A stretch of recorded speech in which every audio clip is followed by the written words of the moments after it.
जय श्री कृष्ण। एवरीडे गीता के आज के क्रम में आपका स्वागत करते हुए प्रसन्नता की फुहारों का जो स्वागत और अभिनंदन हो रहा है, उसके साथ एक दृष्टि है जो कि ऋषि परंपरा से हम तक आई है। आज हम ये भी बात करेंगे कि अच्छे और बुरे की जो बात आती है उसका संदर्भ कहाँ तक जाता है। विशेष करके जब महात्मा गांधी कहते हैं कि बुरा मत देखो, बुरा मत सुनो, बुरा मत कहो, तो ये क्या संभव है कि बुरा न देखा जाए, बुरा न कहा जाए, बुरा न सुना जाए? और क्या महात्मा गांधी खुद इस बात का पालन करते थे अपने जीवन में? तो अच्छे और बुरे का मतलब वो क्या लेते थे? जिन्होंने सत्य के प्रयोग अपनी आत्मकथा का नाम रखा है, उनके लिए बुरा अगर कुछ न होता तो उन्हें संघर्ष करने की, सुधार की बातें सब तक पहुंचाने की आवश्यकता होती क्या? इसके बारे में भी हम चर्चा श्रीमद् भगवद गीता के संदर्भ को लेते हुए जब करेंगे, तो पहले श्रुति की बात करते हैं। श्रुति यानी वो जो सुना हुआ ज्ञान है। तो कहा गया कि ये मैं जब आप तक पहुंचा रहा हूं तो रास पंचाध्यायी में ही इसका उल्लेख श्रुति के संदर्भ से स्वामी अखंडानंद सरस्वती जी महाराज ने किया है। कहते हैं कि नवा अरे सर्वस्य कामाय सर्व प्रियम भवति, आत्मनस्तु कामाय सर्वम प्रियम भवति। यानी सबके सब जो प्यारे लगते हैं वो सब प्यारे होते हैं अपने लिए, तो पति पत्नी के लिए नहीं, अपने लिए। पत्नी को पति अच्छा लगता है तो पति के लिए नहीं, अपने लिए। पिता को पुत्र अच्छा लगता है तो पुत्र के लिए नहीं, अपने लिए। ये अपने लिए जो जो आ रहा है वो आत्मा के संदर्भ को लेकर है। आत्मा की बात तक हम जाने के लिए आज जब श्रीमद् भगवद गीता के दूसरे सांख्य योग नाम के अध्याय के 21वें और 22वें श्लोक की तरफ बढ़ रहे हैं, तो उसमें और आप में दूरी न रखते हुए सीधे सीधे छलांग लगाते हैं। और 21वां जो श्लोक है दूसरे अध्याय का, वो है किसी को भी मारने या मारने वाला नहीं होता है, ये बात स्पष्ट की गई है।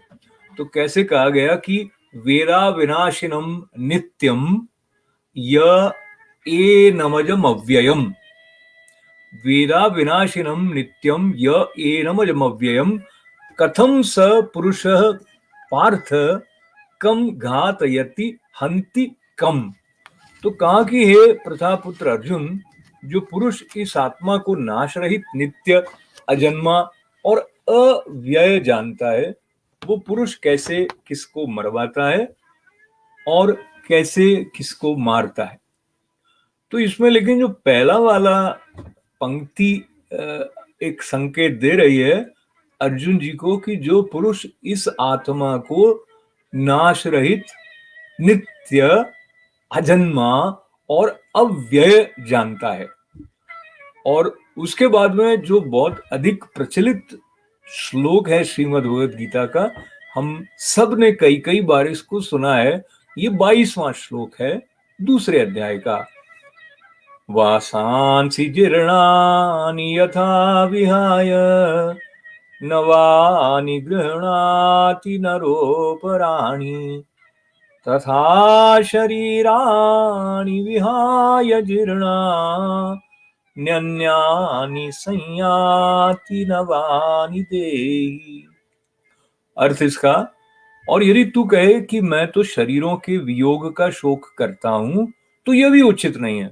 क्योंकि जैसे मनुष्य पुराने वस्त्रों को त्याग कर दूसरे नए वस्त्रों को ग्रहण करता है, वैसे ही जीवात्मा पुराने शरीरों को त्याग कर दूसरे नए शरीर को प्राप्त होता है।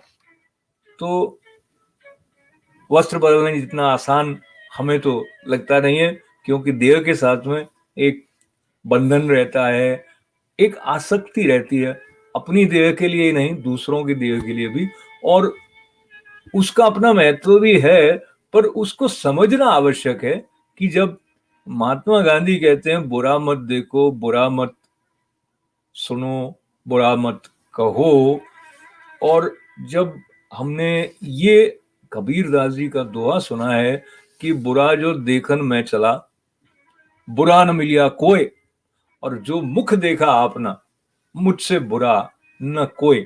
तो कबीरदास जी जो बात कर रहे हैं उसमें आत्मनिरीक्षण का संकेत है, वरना स्वयं को बुरा देखने वाला जो दृष्टिकोण है वो क्या कह रहा है, इसकी गहराई में जाकर देखने के लिए हम स्वामी विवेकानंद के साथ जाकर बैठ जाते हैं, और उनके पास बैठकर हम महात्मा गांधी जब कहते हैं बुरा मत देखो, बुरा मत कहो, बुरा मत सुनो, और जो बुरा जो देखन मैं चलिया वाली बात है, इसको विवेकानंद की दृष्टि जिस तरह से समन्वित करती है, वो ये कहते हैं कि अगर हमें संसार में कहीं बुरा दिखाई दे रहा है, इसका मतलब ये है कि वो बुराई कुछ अंश में हमारे भीतर विद्यमान है।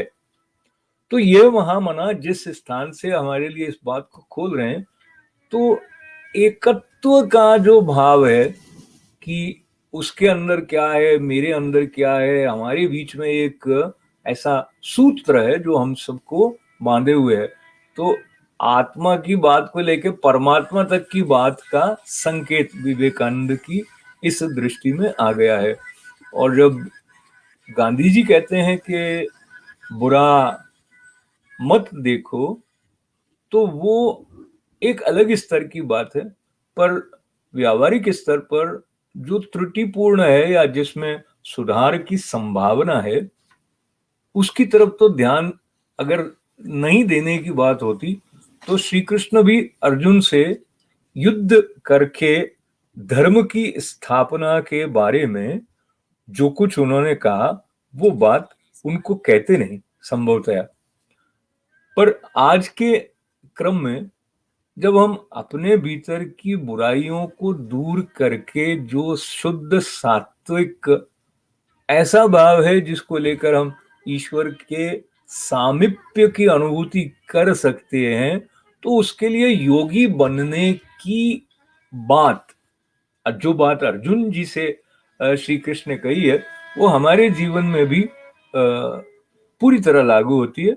और बिल्कुल स्पष्ट संकेत ये है कि बाहर की ही नहीं, भीतर की जो बुराई है या भीतर की जो दुर्बलता है उसको दूर करना है, और उसको दूर करते समय करना क्या है, उन्होंने कहा माम नुस्मर युद्ध, मेरा स्मरण करते हुए युद्ध कर। तो जो युद्ध करने के साथ साथ भी उन्होंने निर्वैरता का जो मंत्र दिया है, यानी वैर रहित होकर आचरण करना है, शुद्ध मन से निर्णय लेना है और आचरण करना है, भय रहित होकर निर्णय लेना है, संशय रहित होकर निर्णय लेना है। हम इसके लिए तैयार हैं क्या? हमारे अंदर इतनी श्रद्धा है क्या? और श्रद्धा के बारे में जो कुछ श्रीमद् भगवद गीता कहती हैं उसका अवलंबन हम धीरे धीरे आने वाले समय में लेंगे, पर आज चलते चलते फिर एक बार स्मरण करते हैं 32वें क्रम में जो 1 जनवरी से प्रारंभ हुआ ये एवरीडे गीता का क्रम, इसमें दूसरे अध्याय के 21वें और 22वें श्लोक का जो मूल संस्कृत पाठ है उसको अपने साथ रखते हुए विदा लेंगे। वेदा विनाशिनम नित्यम य एनमयम अव्ययम कथम स पुरुषः पार्थ कम घातयति हन्तिकम वासांसि जीर्णानि यथा विहाय नवानि गृह्णाति नरोपराणि तथा शरीराणि विहाय जीर्णा न्यन्यानि संयाति नवानि देहि। बहुत बहुत धन्यवाद आपका, मंगल कामनाएं। जय श्री कृष्ण।